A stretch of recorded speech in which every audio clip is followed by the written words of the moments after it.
Salut à tous et bienvenue sur la chaîne Techno. Alors si vous êtes abonné chez l'opérateur Free, vous avez peut-être constaté depuis pas mal de temps des difficultés pour vous connecter à YouTube, notamment le soir, notamment le week-end. Un vrai problème qui traîne, on essaie de vous expliquer pourquoi.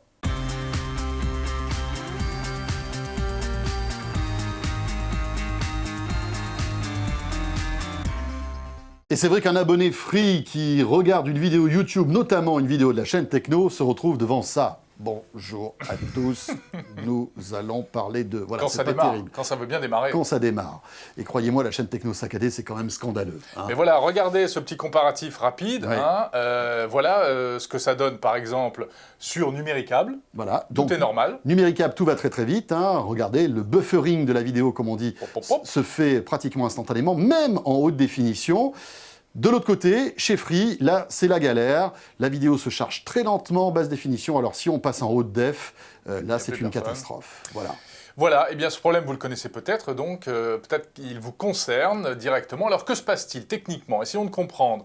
En fait, voilà, on sait que YouTube, ce sont des vidéos qui intéressent beaucoup de monde. Du coup, ça fait énormément de trafic sur Internet et on dit que ça représenterait même aujourd'hui 95% du trafic sur le web. Du coup, forcément, ça va poser des problèmes.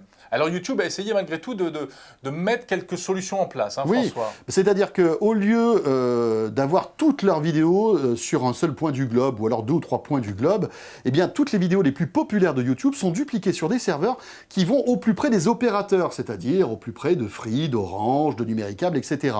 Ils font ça dans tous les pays d'ailleurs. Et ils font ça dans tous les pays, ce qui fait qu'en fait, lorsque vous demandez une vidéo YouTube, au lieu d'aller aux États-Unis, en Californie, eh bien vous allez pas très loin de chez vous, finalement, où cette vidéo est stockée en cache, comme on dit. C'est un peu comme un réémetteur de télévision. Voilà. Hein. Si vous captez plus trop le signal, vous avez un réémetteur pas loin qui vous permet de regarder votre chaîne préférée. Donc ça, c'est plutôt une bonne idée, sauf que YouTube a du mal à imposer cette solution en France auprès des opérateurs français qui ne veulent pas trop en entendre parler, et notamment Free, qui ne veut pas du tout utiliser les caches de YouTube. Alors, pourquoi justement ça coince entre Free et Google? Voici les explications d'Amine Meslen, qui est journaliste à 01net.com.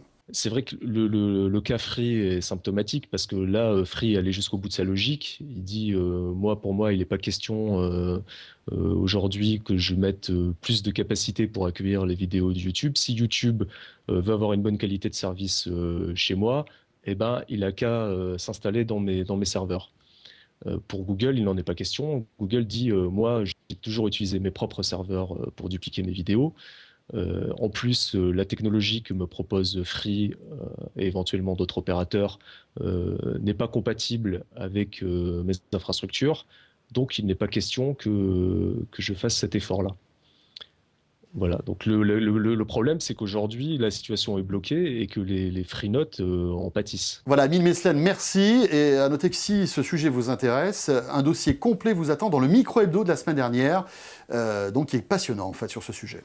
Et un problème qui pour l'instant reste entier et qui demeure. On attend éventuellement une prise de position de l'ARCEP, l'autorité des télécoms, mais pour l'instant, ça coince.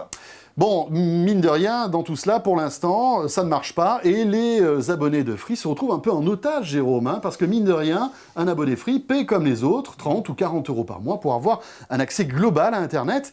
Et là, c'est pas tout à fait le cas, parce que si on veut regarder une vidéo sur YouTube, aux heures de pointe, ça marche pas. Ben voilà, c'est comme si vous étiez abonné chez un opérateur de télévision, puis Ouais. vous découvrez que tout d'un coup, il y a une chaîne à laquelle vous teniez, que tout le monde a, mais vous ne l'avez pas. Donc c'est un vrai problème, surtout un problème de défaut d'information, c'est-à-dire qu'on devrait être prévenu à l'avance, oui.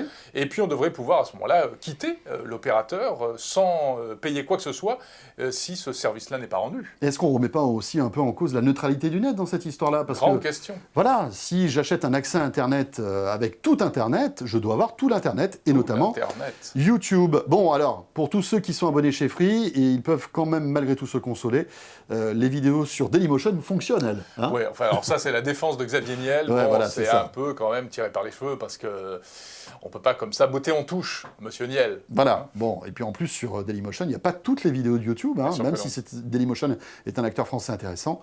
Si j'ai envie d'aller sur YouTube, c'est mon droit. Voilà, on se retrouve demain sur la chaîne Techno. On se retrouve demain pour une nouvelle vidéo high-tech. Salut à tous. Salut à tous, à demain.